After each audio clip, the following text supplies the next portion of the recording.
Welcome home. We are WNST, Towson, Baltimore. Baltimore Positive. We are positively at the new Lexington Market and Fadley Seafood. We're here courtesy of our friends at the Maryland Lottery. I have Pac-Man scratch-offs giveaway. We'll be giving these away here about every other Friday here at Fadley's. We're going to have a whole bunch more crab cake tour stops. This guy here has been to several places with us on the Maryland Crab Cake Tour.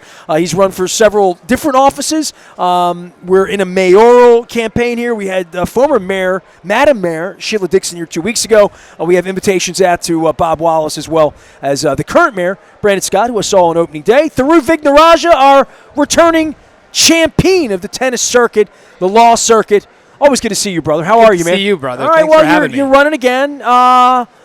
Couple weeks out. First things first, people do know who you are, and not to spell at least your first name, not your last name, but give everybody the terms of engagement on voting this time around, because first things first, you know, we know when the election is, but this thing, window starts to open up next week, really, yeah, look, right? We're here. There's people that have already cast their ballot. A lot of mail-in ballots got sent out a couple weeks ago. I ran into a couple folks today that said I already mailed in my ballot, cast my ballot for you. So voting has already started. Early voting will officially kick off on Thursday. It'll run a week, and then the election is 2 weeks from Tuesday, May 14th. Man, we're at the end of the track here, right? And the amazing thing in my mind, having done this a few times, is realizing that as hard as we work for as many months as we do, for as much as we talk about it and we think everybody else is talking about it, they're not. They're not. They're not. They are focused. That's why I begin the whole thing not with vote for me, vote for me. Yeah. Obviously, you're here and you want people to vote for you, and you have your issues, and we'll get to all that. But number one thing is don't forget to do it. That's you right. know, like literally. And especially these primaries, you think that the big election is Donald Trump versus Joe Biden in November. There is an election that is going to affect the future of this city for the next 10 years. And the city has to turn out for this. It has to turn around. It is a vital election, and that's one of the reasons why in these last few weeks, forgive me in advance, you're already watching commercials about Thiru Vignarajah. You're already hearing me say that we can do better than corruption and incompetence, because this contrast we've been trying to draw from the very beginning about trying to go in a different direction, we know there's an appetite for it. But people have to learn, people have to understand that the only options out there are not the options we always had.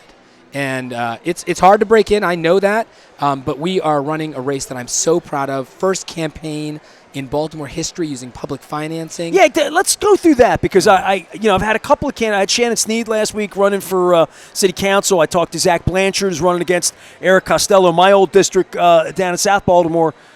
Explain this to me to some degree, because, 4 years ago, no secret, I was going to run as an independent in the summer, and the race that you and all of you were in, we talked next door, that, if there was an eventuality of a path to victory in regard to Sheila 4 years ago, I'm as fascinated the path to victory for you, as well as the fact that you've done it unsuccessfully. So Sheila, by the way, that what you learn along the way, I would feel like you're getting to be a better candidate. It feels like your campaign for the people that have voted for you and you failed, probably still with you, that you're still growing what you built a couple of years ago. Like I've done in radio for 40 years, right? You build every year, right? That's exactly right. Look, there's two parts to remember. One is the last time a person became the mayor of Baltimore not having held elected office was 1945.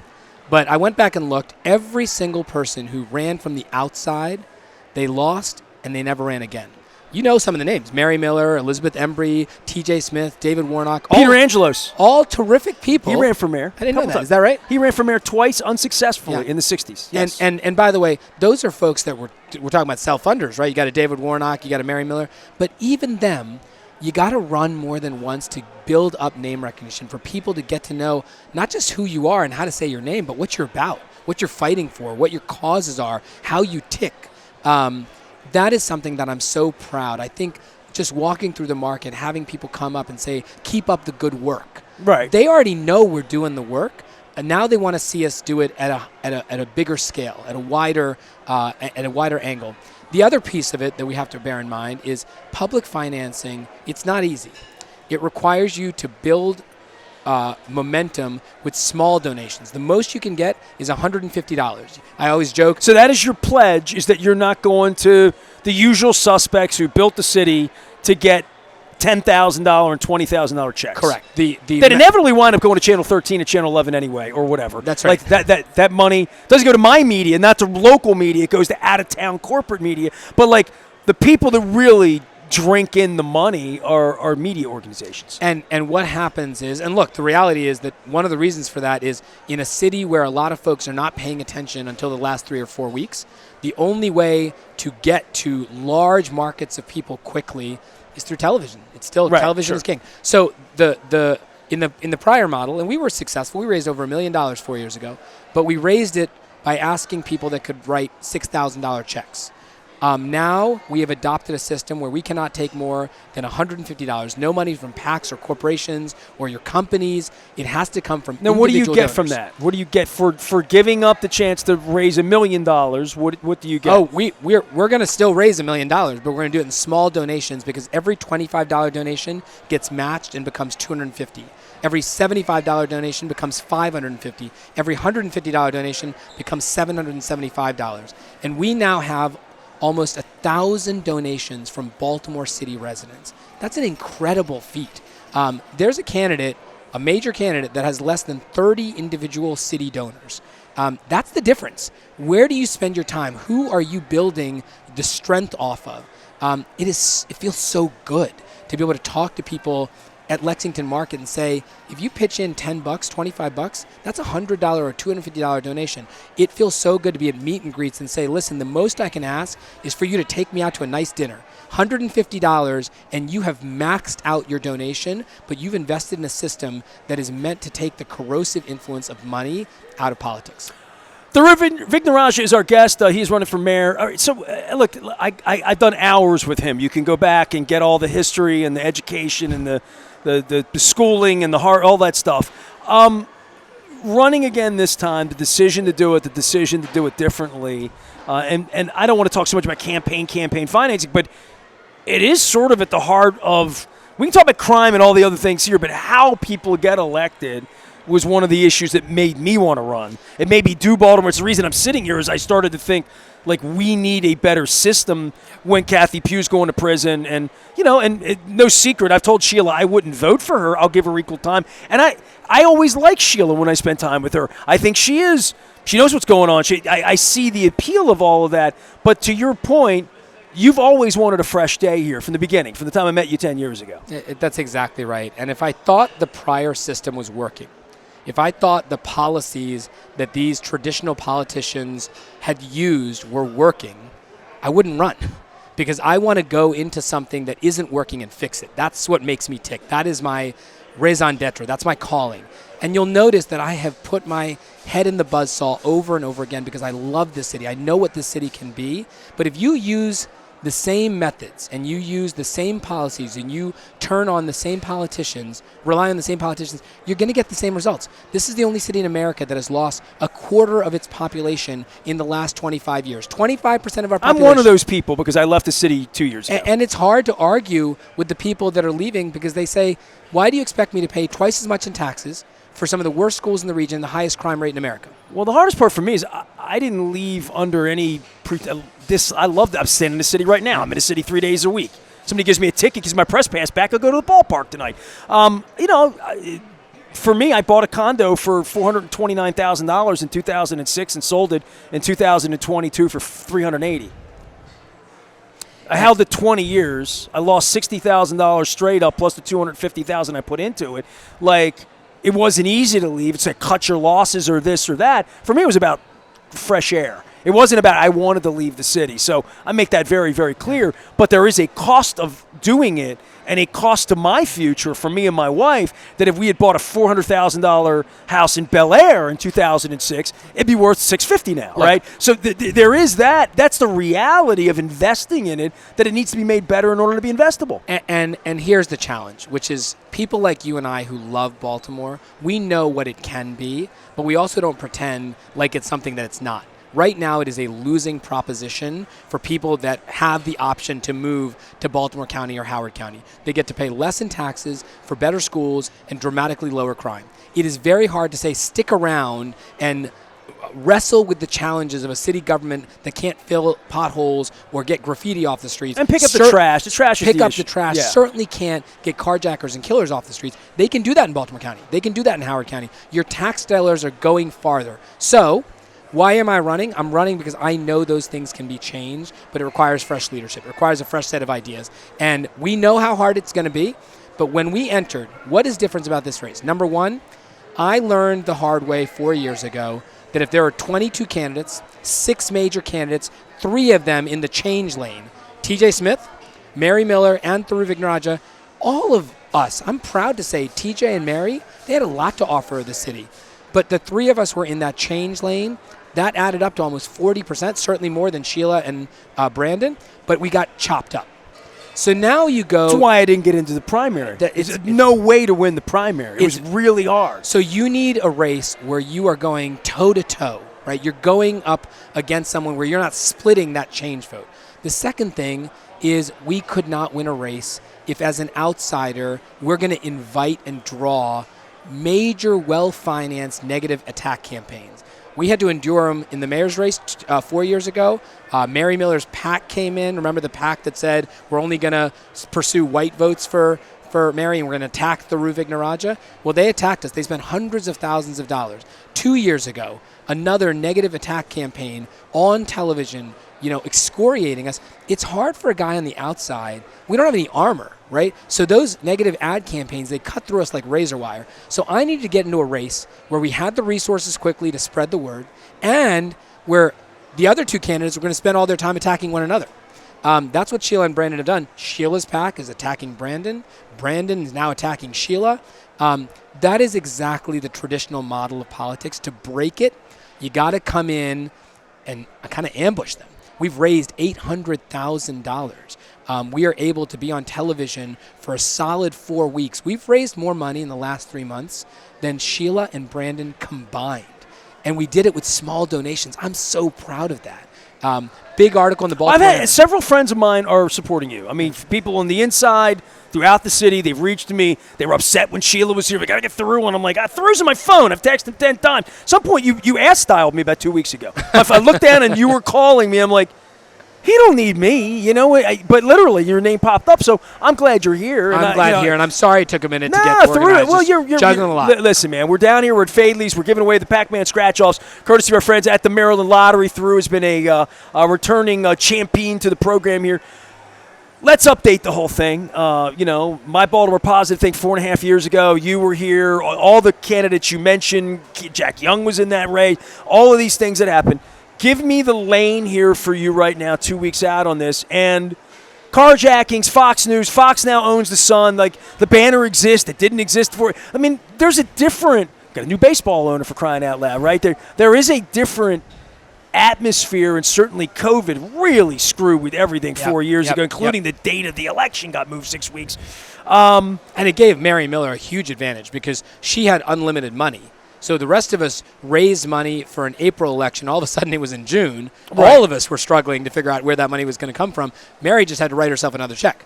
And so here we have a race that's got a couple of interesting structural challenges. One of them is there's some people that want to frame this like a Sheila Dixon versus Brandon Scott race.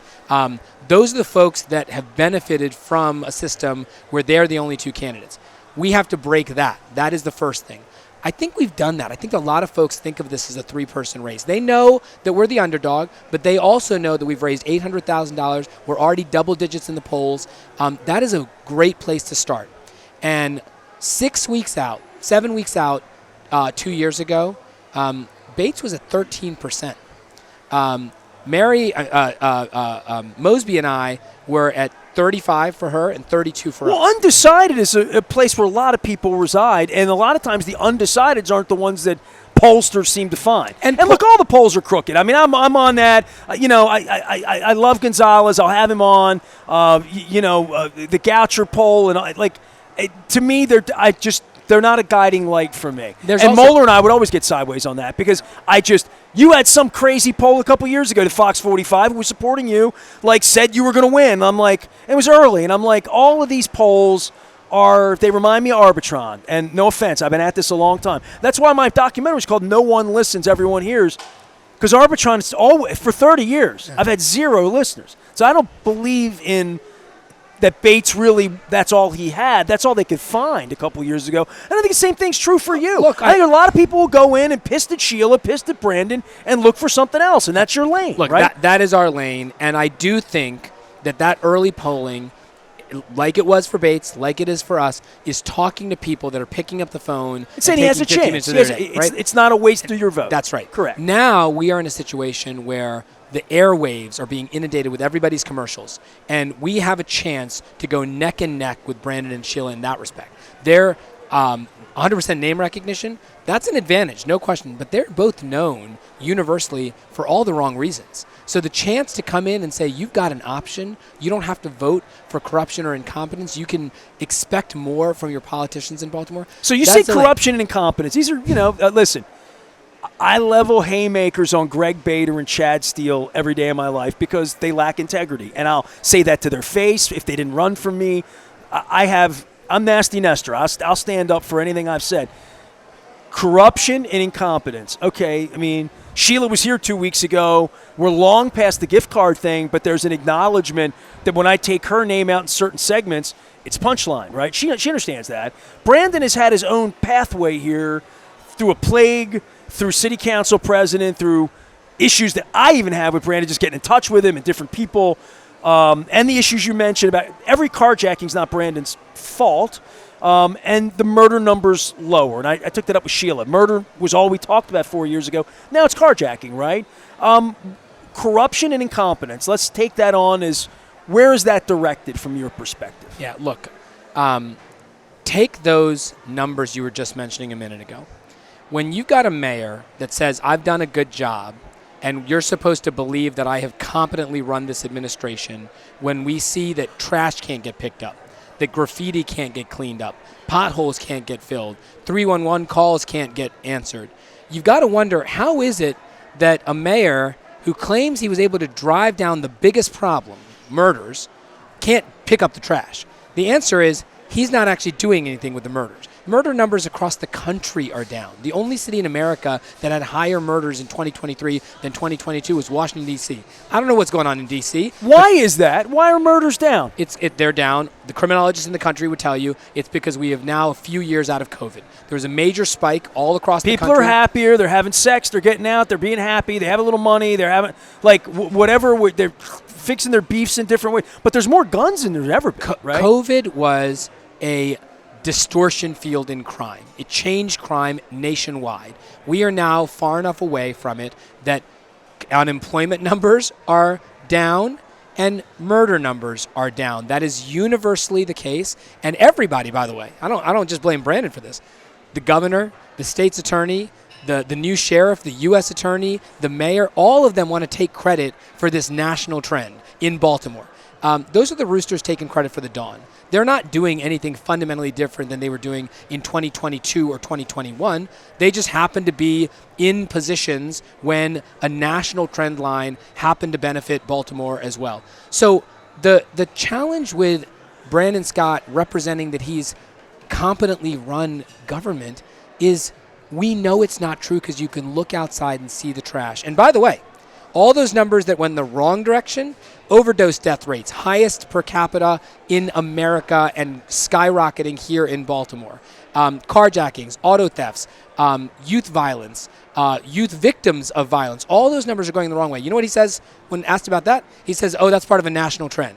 You don't get to disclaim responsibility by saying, this is part of a national problem, while taking credit for things here that happen to also be following a national trend. So if you're mayor and you're elected, how does this get fixed from a management perspective? Because you've never managed it. That was one thing for me, even running, unless you've managed a city, you've never managed a city. That's one thing Sheila at least has when she sits and says, I've done it, she has done it. It is a big job, and you've gone after it a couple different times, a couple different ways.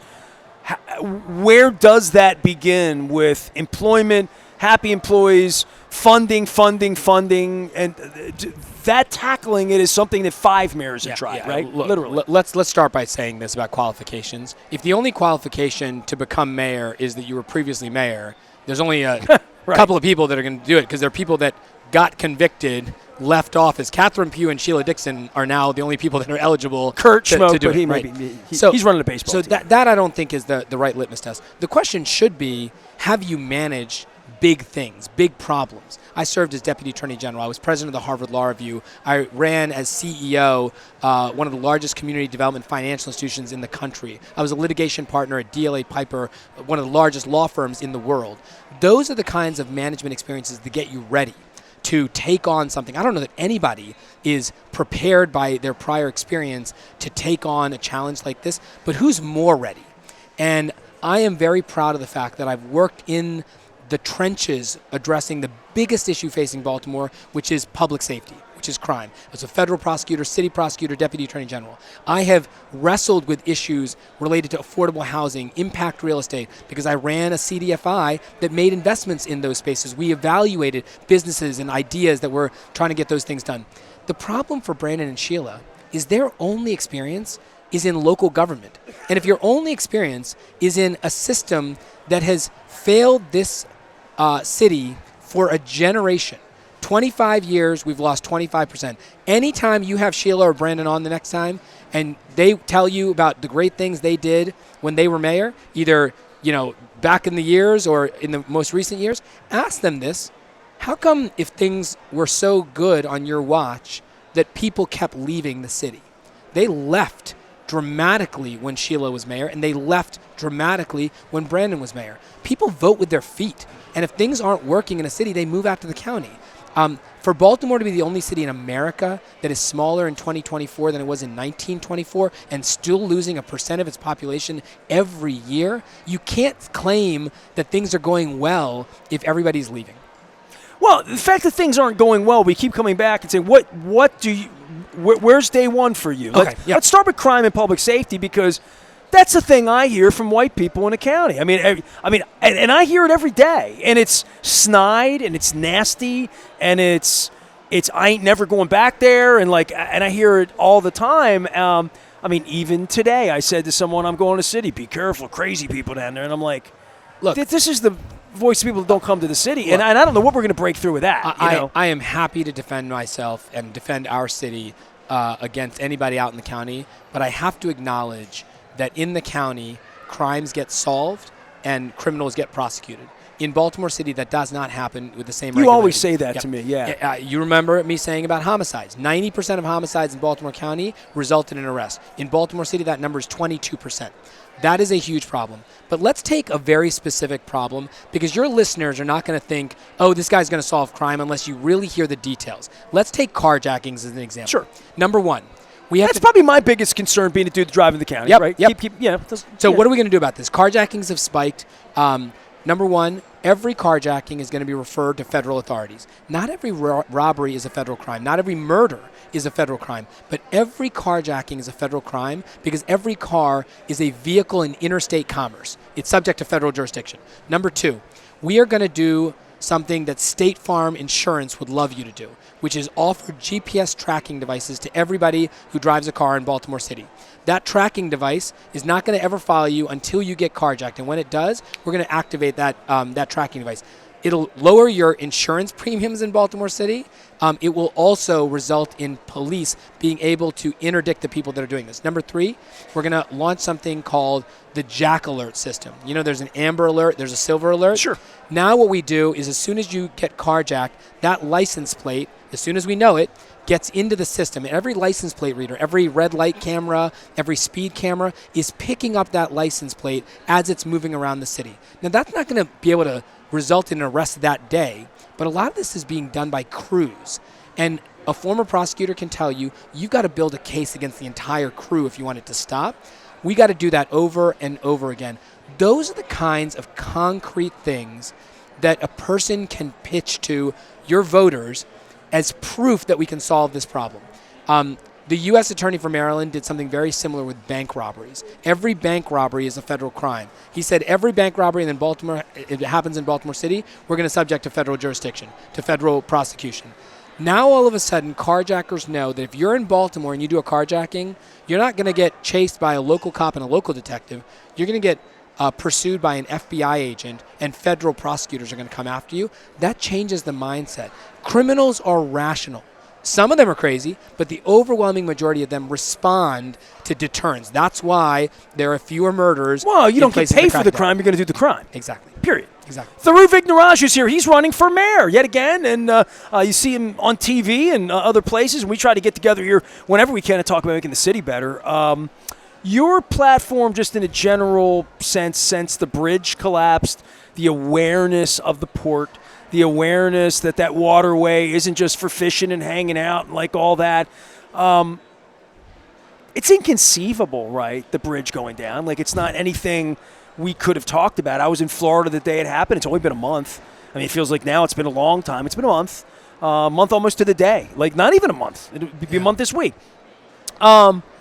How does that change things perception-wise for the business of Baltimore, the city of Baltimore, certainly the federal money, what it's done to put Brandon on TV and Wes on TV and give them some, certainly for Wes, it's going to be a level of measurement for him in all of that. What would be levels of measurement for you? Because the next mayor is probably going to be around opening that bridge or like thinking about opening that bridge.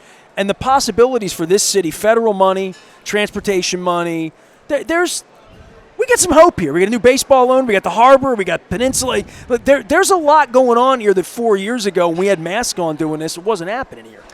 That bridge brought into sharp relief the best thing about Baltimore from 200 years ago, that we have the westernmost deep water port on the eastern seaboard, one of the largest economies in the world. It's a huge asset that no other city can compete with. Not Norfolk, not New Jersey. Indianapolis can't even buy that. Correct. You can't get that on a Mayflower. You can't. And by the way, the reason why we competed with New York City head-to-head for the first 100 years was the second westernmost deepwater port was Hudson Harbor. So we know that that's a huge asset. They know you don't eat crab cakes I here. love it. They know you're veggies, so you got some veggies. Thank you. No, don't eat while you talk. So we know that is a huge advantage. We also now have a huge challenge. The first thing the mayor's got to realize and the next mayor's got to do is not get into this divisive politics. We're going to need bipartisan support for a major stimulus contribution to rebuild that bridge. If now is the time to talk left and right, you are serving your own interest, not the interest of this city. So when I see the mayor going on and talking about Trumpers tweeting at him, he handled that perfectly fine, but why are you being distracted? Why are you making a national global tragedy where the compassion of the country and the world is directed at your city and making that story about tragedy a story about yourself? Well, you're always going to get attacked, no matter what. Like in every case. Every mayor, every candidate reads tweets that they find offensive. And you know what we do? We move on. We don't get distracted by it. And the reason I bring that up is because if Republicans and Democrats start fighting about Baltimore and about that bridge will not be built in the next 4 years. In Minneapolis, they built it in, less than 2 years because there was universal support and a unanimous bill from Congress to provide the funds. Now, that bridge was 1/5 as long as the Key Bridge. We have a much bigger challenge. We can't do that ourselves. We're going to need to get the kind of support that only somebody that can reach across the aisle can achieve. Well, for you, crime, the business of the city, getting things, potholes, all of that, what am I missing? What am I leaving out? What are people it's always crime, Yeah. and schools, right? But what am I missing that people do come up to you and mention something that's not guns, carjacking, or schools? Yeah. The one thing that has been center stage this election that wasn't 4 years ago is what we're doing about Harbor Place. The reality is that this is the precious jewel of our city. Nobody wants to see the revival and renaissance of Harbor Place more than me. Maybe after Lexington Market. Isn't this something? I saw you when you walked in here. You're like, I haven't seen this since it moved I haven't here. seen Fabies. Well, you've done the show at Fabies with me several times. Exactly. Yeah. I've seen the rest of the market many times, but this is my first time But seeing this is the as new good. face. Look at this. It's This is as good as it incredible. gets, right? I think we were all so worried that the charm of Fadley's would be left behind in the That's old what she building. was worried about. And they did it. They've done a magic trick, making it feel almost like the same space, the same intimacy. Well, it's the same tables. Yeah. The signs, and so I'm doing the show in front of this sign over here. There's the beautiful the neons up here, but it doesn't shine. You see it when you come in, but it's not good for the television. Yeah. So I just have to regulate. That's the same sign for the other place. It's amazing. Exact same sign. countertop over there. I mean, there's a lot of Baltimore's small cool. touches they did to make sure this feels like home Baltimore, for them and for us. But the Harbor Place, The notion that we're going to replace those historic pavilions with luxury apartments for the ultra-rich, it's just ridiculous. And what we need to do is acknowledge that we're going to spend what we need to spend to rebuild that part of our city. It is the crown jewel of Baltimore. But we don't need a developer to draw up the plans. We need the city and the community to draw up the plans. And nobody, if you put it out for public dialogue, would say, you know what we need? We need more luxury condos. 414 Light Street has not reactivated the Inner Harbor. I live next door to 414 Light Street. And I was there a day ago. It's perfectly fine. I've got friends there, and they like their views. Well, it cost me a lot of money because you could live there cheaper than you could buy in my place. Correct. Period. And condo fees and all of that. So it sort of undercut the real estate market to some degree. One of the things that I have pledged is that as much as I will support the renaissance and revival of Harbor Place, as much as I will invest public subsidies into that project, we will do it right. We will do it with a master plan directed and developed by and with the community. We will not allow the construction of luxury apartments on the promenade at the water's edge. You want to do it across the street where 414 Light Street is great. By the way, the company that's doing this, MCB Realty, they own the PNC building. They own that parking lot across from the Renaissance Hotel. They have the rights to that too. They could build their luxury apartments there, but instead they want to put it right at the water's edge. That is shameful. It won't happen. I have pledged within the first 60 days to issue an executive order that forbids the construction of residential buildings in public parks. You can't do it in Druid Hill Park, you can't do it in Federal Hill Park, and you can't do it at the Inner Harbor Park. Well, that's pretty succinct. And I would think that that's a touch point for you out on the streets, because I don't think anybody is for building luxury condos at the harbor other than people that own there's no one in the citizenry would say that's how I think we should use That's it. exactly right. And by the way, Yes. don't be fooled by, we put it to referendum. Well, he's avoided me, and people that avoid me, I don't know if you don't know this or not. If you become mayor, you better not avoid me. I will be You know right what I mean? back here. Well, I'm just saying, it's not like You'll have to use Alicia to get to me, but I'll be people here. that are afraid to come on and talk to me. I know what you're about. I mean, if you learn nothing from my 25th anniversary documentary, that I do not go for. And especially if you're running for public office, I can disagree with you all day and be agreeable, That's right. That's but right. I want to hear what you're going to do for the people. And when MCB Realty and the mayor hope that the public blesses the referendum, they're doing smoke and mirrors. They know that we vote for every referendum, right? You go in there, you barely read it, you say check, check, check, check, check. You just assume it's a good idea because it's on the ballot. That is a huge mistake. People are going to fight about it. People are going to lobby around it. But you can get development without those luxury apartments. You know how much the developer is pitching in towards the public infrastructure improvements? Zero. He is going to build the luxury apartments. We have to foot the bill for all of the public infrastructure improvements. But if we do that, then we have to lift the restrictions for him to do it. Well, as a guy that lived out the front door of that for 19 years, invested the best part of my life in living there, the traffic patterns, everything that's going to happen. Certainly, if the Orioles are going to be the Orioles again and it's going to look like 35,000 people coming downtown, the traffic patterns will change. I feel like, and I always feel this way, but I feel like the city is trending in a better direction from a mind frame of getting people downtown. The CFG Bank Arena's come online since the last time you and I have talked. I've been to the place 10 times for different concerts since the last time I saw you. So I do sense that things are happening to bring people downtown. Now, what they get the experience they have when they're here will dictate whether they come back or not. And Nestor, this is important to say, and it's one of those dark secrets we don't talk about enough. The truth is that the affluent neighborhoods of Baltimore, the White L, the butterfly, right? Are getting wealthier. They're getting more dense. The population is going up. It is the black butterfly that is hemorrhaging people to the counties. And so when I hear people say, things are getting better in Guilford, getting better in downtown, in Canton, that there's so many new pickleball courts, I don't think that's a measure of a successful city. It's a measure of a successful sub-community. What I am worried about is that the same prosperity that we see here, the exact opposite is happening in West Baltimore and East Baltimore, and we're losing people. And we're not losing rich people in Guilford, we're losing intergenerational families in Edmondson Village, in Cherry Hill, in East Baltimore. That is a huge problem.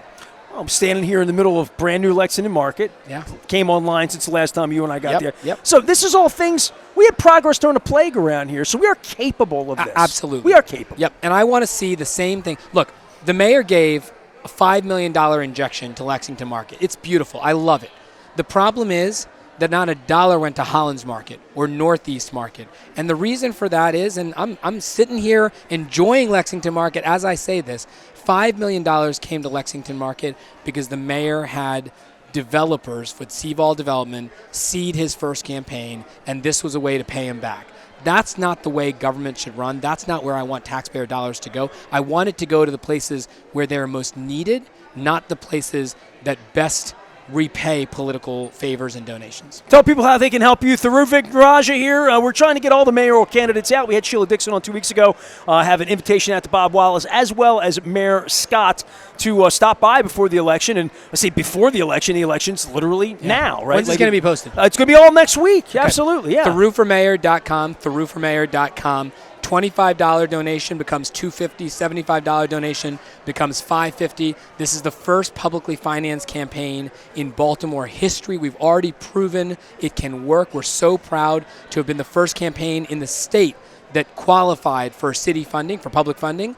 So proud of that at this level. We got to do what's right for the city of Baltimore. We need change. We shouldn't have to choose between corruption and incompetence. And this election, you don't have to. Vote Thiru, vote change. I'm going to let you get to after these vegetables here. Very few people come to Fadley's and turn down the crab cake. It's a vegetarian breaks my that does heart. it. Breaks my heart. Play tennis lately, or how you been? Yeah, we should play soon.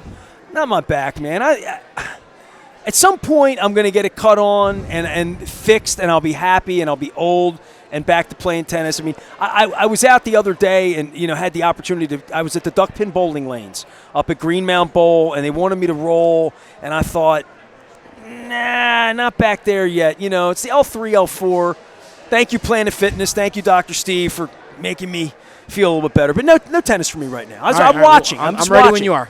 I'm ready when you are. I'm ready. French Open, Wimbledon. Good to see you, Thiru. Good to see you, my friend. Thiru Vignarajah. You got to find him. The Prince of Woodlawn is what I like to say here. How's your sister doing? She's still great. doing good things Killing for it. people here? here? Oh, my God. She's incredible. Gotta get her back on, man. Yeah, you should. She's still working? Yeah, right down the street. All right, make sure we're good. They've rebranded. They're now the Global Refuge is their official Global name. Refuge, Yeah, okay. I mean, they've now got an international Well, that means I need to have a crab cake with her over there here. There you go. We have threatened to have both of you on. If you're mayor-elect, we'll do that. Sold. All right. You could be mayor-elect in 3 weeks, right? That's the plan. I better be nicer to you. That is the plan. Thiru Vignarajah is here. Thiru for mayor. Go find him out on the interwebs. We are at Fadley's. Come find us at the new Lexington Market. We're going to be here every Friday that the Orioles are home. Hanging out. Luke was here today. Poor Luke. Up all night on the draft. Gets Jackson Holiday's out. He's going to the ballpark. He's back out at the draft. We don't have an offensive lineman yet, but we do have scratch-offs in the Maryland Lottery. These are Pac-Man scratch-offs. You're 18 or older. You can do that. Thiru can have that. Did you play Pac-Man as a kid, or you Mrs. Sure. Pac-Man, Donkey Kong? You're the right age for that. I was just a minute after. I was a big Nintendo guy. We were talking Metroid, Right, okay. Legend of Zelda. You were a nerd. Tetris. All right, Tetris. Wow, you're going way back now. Pac-Man scratch-offs. We got those to give away from the Maryland Lottery. The Maryland Crab Cake Tour is going to pick back up 2 weeks from now. Got a lot of things going on, but our 25th anniversary documentary that Thiru hasn't seen yet is out as of last night. 40 years of media. I don't even know what to say about it. It was the most ambitious thing I've done. I felt like Thursday night I had a baby. I told Luke that. I said, it was just I've written books, and it didn't feel as cathartic. It's just like seeing the thing on YouTube and saying, it's done.